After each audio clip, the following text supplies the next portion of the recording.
Hello, I'm Dawn. Welcome to Soul Simple Life Shifts. Today I want to take a look at our relationship to, or our worldview in terms of humanity itself, the fullness of human population, what it means to be human.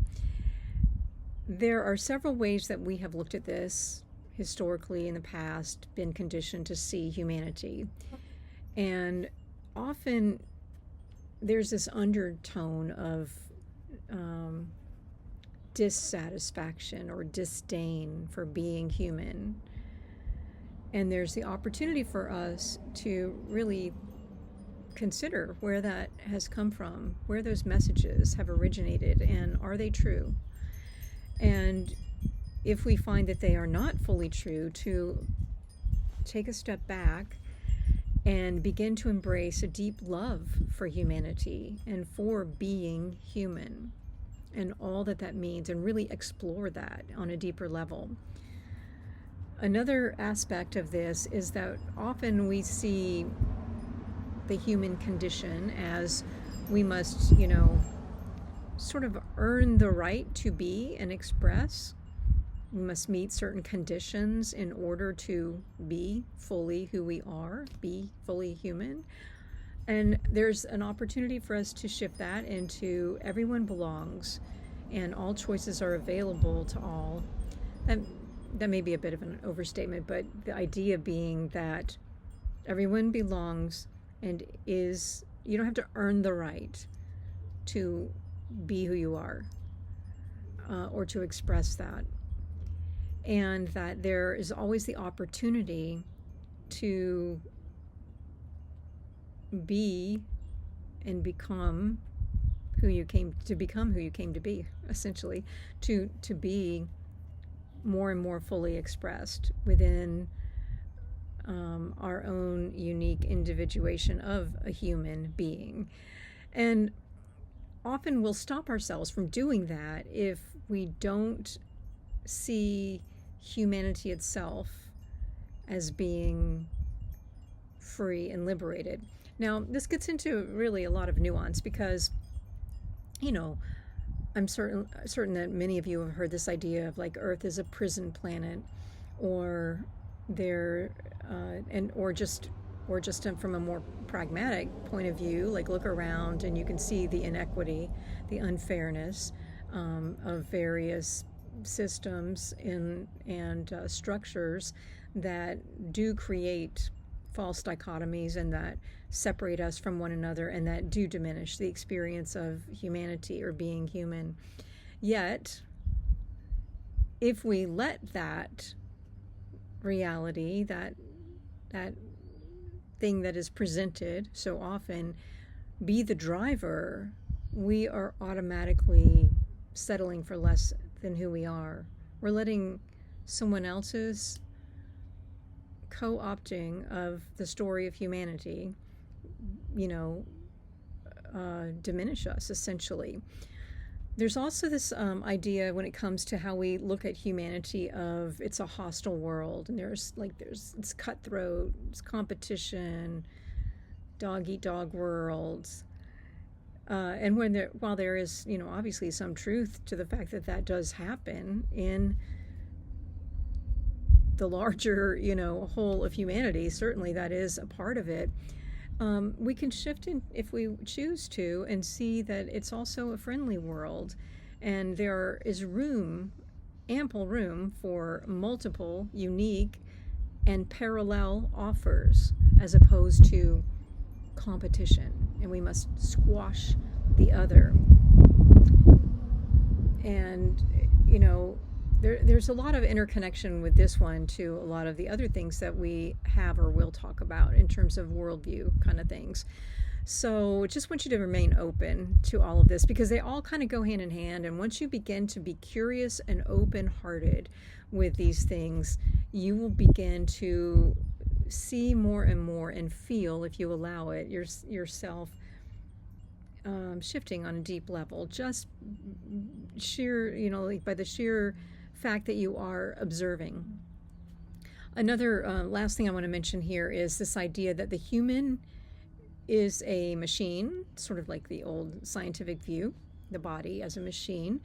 Or there's also this thing as the human as inferior to to machines, or to artificial intelligence being the, what's really present right now as I'm recording this. And the idea that the human being is insufficient in some way, inferior in some way. And there's the opportunity for us to instead see the human and humanity as being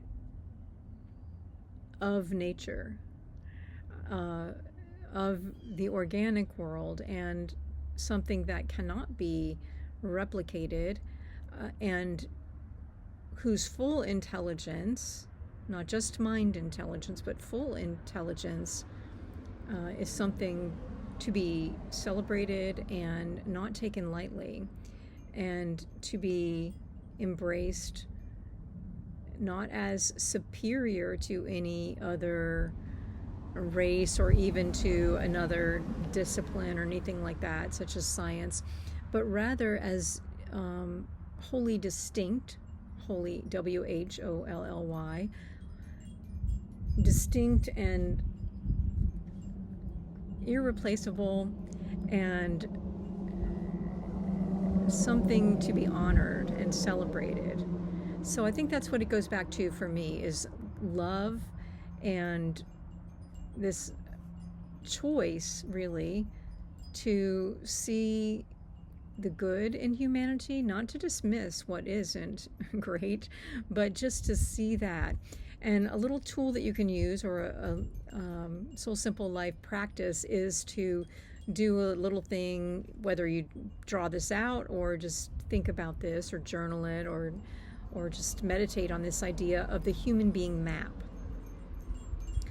And map meaning two things to me. The first thing is an actual map, that where you map out what does it mean to be a human being. And this is a good one when you're caught up in human doing, right? And that rat race kind of mentality, and the competition, and achievement, performance. The human being map. So, like, what does that mean to be human today for me? And write out some words, or draw it out, what it looks like, or connect the dots for how you can be more fully human, to embrace your humanity and bring the very best of that to the forefront. So the first part is like a literal map, or phrases or something that will connect you to that.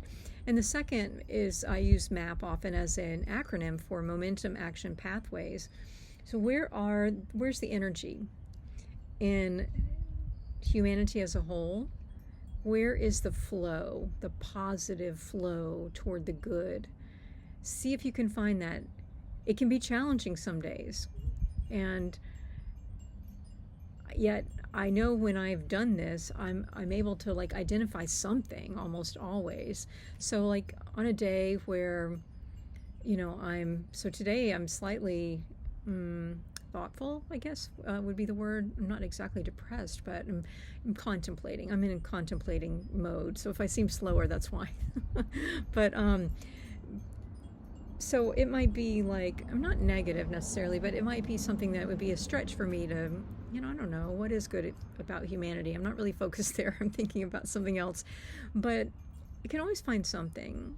So you can think about a particular experience that you've had. Maybe you were in the grocery store, or in some, out at a gas station, or wherever you were, a coffee shop. And, somebody smiled and took the time to say, hey, how you doing? Or, pay for your coffee, or, just there was some small moment of noticing. Well, that was a very human moment, right? And that is not something that can come from any other source other than another human.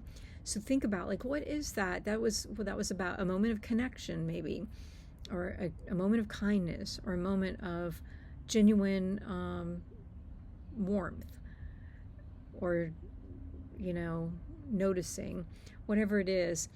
take that one little moment, or on a broader level, you can look at the whole of humanity and you can see, wow, those people that took the time to go save those turtles from the, from whatever was happening to them on the beach, and move, protect the eggs or whatever. I'm just using that as an example. Or remove the plastic from the ocean. Not just do good kind of things, but also qualities or characteristics of humanity itself. Like, oh, we're not doing as bad as I thought because, look at how all these people helped one another in this particular natural disaster. And let that be, put that on your human being map, especially if you're actually creating a physical, something on paper or whatever in your journal. And let that be something that you capture. Like, wow, people really showed up for when, these fires happened, or this flood. People really, or this tornado, people really showed up for each other. And that is an example of what it means to be human. That is not like what it means to be a bird, for example, or a,